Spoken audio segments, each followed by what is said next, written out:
Hello everyone. In next few minutes, I will be showing autonomous transaction processing database on Oracle Cloud Infrastructure. I will be showing how easy it is to provision a ATP on OCI and how easy it is to scale up and down to meet your requirements for growing workload. Let's get to it. First, let's log into the OCI console and create a ATP instance. We will click on Create Instance, provide a display name, and we'll provide a database name for our ATP instance.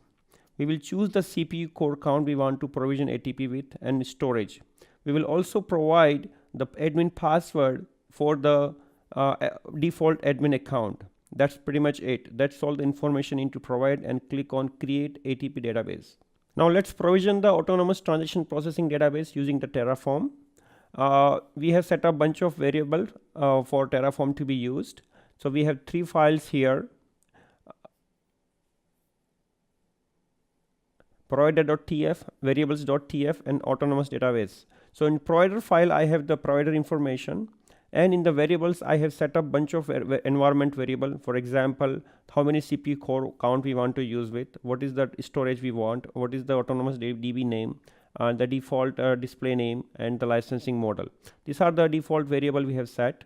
And in the autonomous database .tf file, I'm using bunch of these variables, for example, compartment, CPU, etc. from the environment file. And I have also set up some other information here, the compartment ID, display name, etc. Now let's initialize the Terraform file, and then we will do the Terraform plan, and then we'll do the Terraform apply. So what this will do, this will create the autonomous transaction processing instance for us, and this we can validate by going to the console. As you can see that the instance is being provisioned. Let's give it few seconds for the instance to be provisioned, and you can monitor the progress on the Terraform script that it is still provisioning.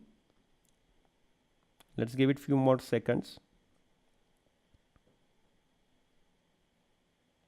And the instance has been provisioned, and the same has been confirmed on the Terraform script that the instance has been provisioned successfully.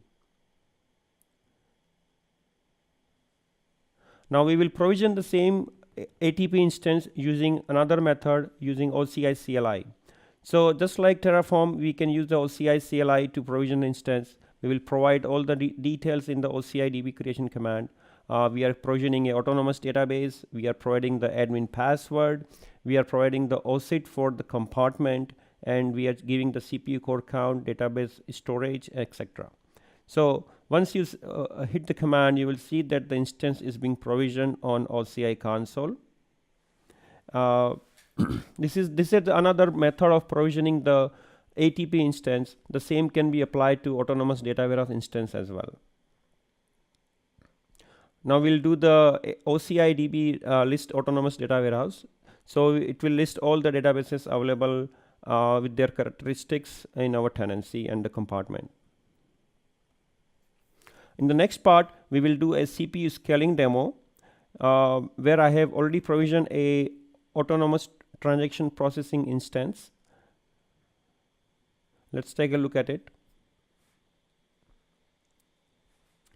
So I have an instance running with 4 CPU counts and 1 terabyte of storage. I have configured Swing Bench with SOE type workload. This is a transactional workload which is running with 300 users logged in, and we are getting a throughput of about give or take 50,000 transactions per minute. This is with 4 CPUs enabled and 300 users logged in. This is a transactional load which is doing insert, updates, and delete, etc. Now let's scale up our ATP instance to 32 CPU core count, and this is a dynamic operation. There is no downtime, shutdown, or bounce required. This happens online, and we will see the impact on the transaction throughput right away. As you can see that the instance has been scaling, and once the scaling has been completed, we will see the impact in the Swing Bench. You can see that the transaction throughput has gone significantly up. It has crossed about 1 million transactions per minute, and it's still ramping up. So just like that, we can scale down the transactions, scale down the CPUs, and see the impact on the transactions as well. So now after scaling down the CPUs, you can see the transaction per minute are going down. So you saw that how easy it is to provision ATP, Autonomous Transaction Processing Database in Oracle Cloud Infrastructure. You can scale up, scale down, and meet your growing workload requirement. For more information and resources, refer to following links. Thank you.